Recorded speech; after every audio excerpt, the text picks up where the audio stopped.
Hey everyone.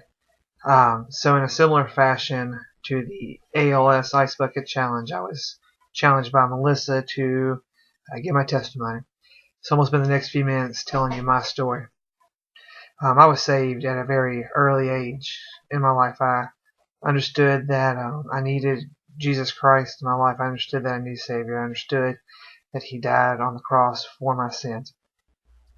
And in order for me to live eternally in heaven, I had to ask Him into my heart, and He be my Savior. Um, and I did that, and I got that. What I didn't have though was the direction, the leading after that. Um, there really wasn't anybody in my life for those years that would show me or explain to me how I'm supposed to live for Jesus every day. So I spent my teenage years and my early 20s living for me. I put on the good show during the day, and then at night those painful addictions would rear their ugly heads, and I lived a life full of sin. In 2005, I met Melissa. We got pregnant with Hannah fairly quickly, and to do the right thing, not because it was the right thing, but because we loved each other and we knew that we were going to be together for the rest of our lives. We got married, and I was thrust into the world of being a dad. And I have a great dad as a role model, but I still didn't know what it meant to be a father. There were times that I held Hannah as a newborn baby, and I was lost. I just knew that I have this new life that I have to take care of. I have to be here for, but I was scared to death. Um, Through the years that followed with Josh and Jonah, my marriage with Melissa was strong. We had our ups and our downs, but secretly I was still doing some things behind her back that she didn't have any knowledge of.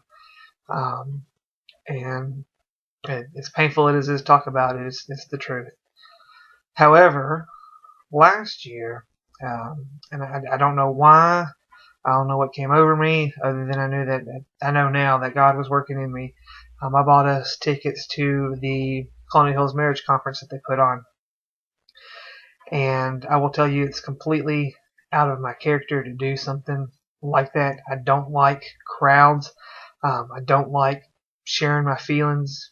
I don't like going to those kinds of things, but inside I knew that this was something that we needed to go to. And I bought the tickets and had been nervous the whole time up to it. But after that first night at that conference, our marriage was rocked.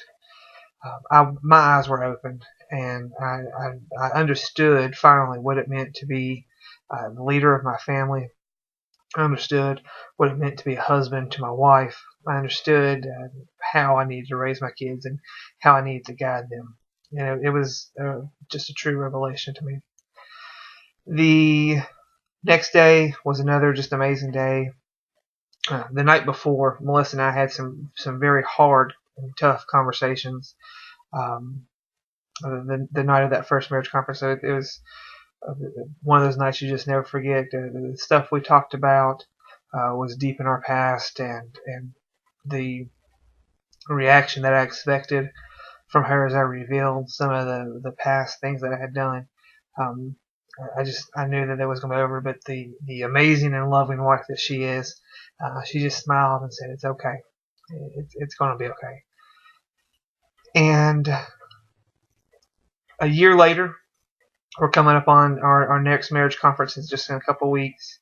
It's been so awesome to see how that moment when we truly decided to turn our lives and truly decided to turn our marriage and truly decided to turn our raising our kids over to God and following His directions for us and how we're supposed to do that.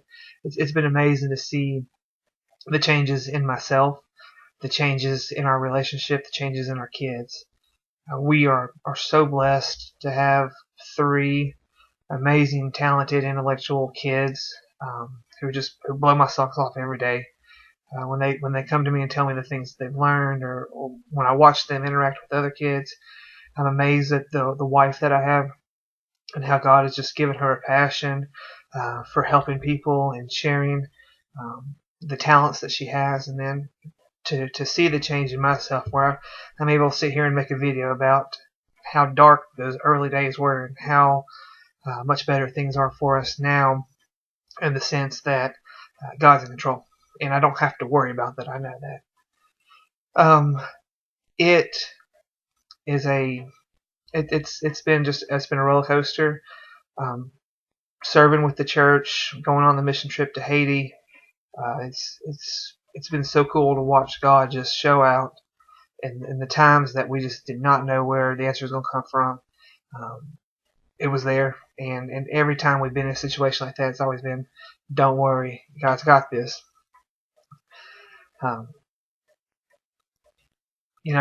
challenge whoever's watching this video, I challenge you to think about what your life was like before Christ, if you've been saved, or the pains of your past.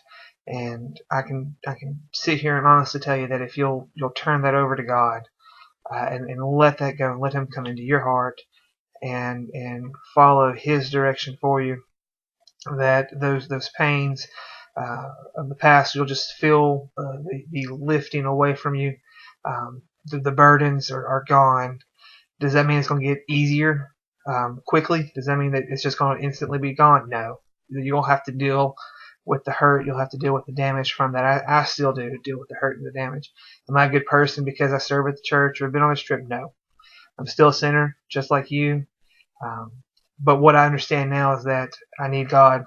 And then as long as I keep my eyes focused on Him and listen for His instructions for me and read His Word daily, that the decisions that I make for my family are the right decisions, and He's with us every step of the way.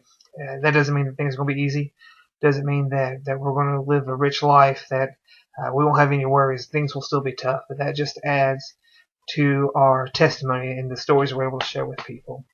I'll be calling a few men out to share their testimonies, some good, strong men that have truly impacted my life, and I hope and pray that they do, and share with y'all. Have a good night.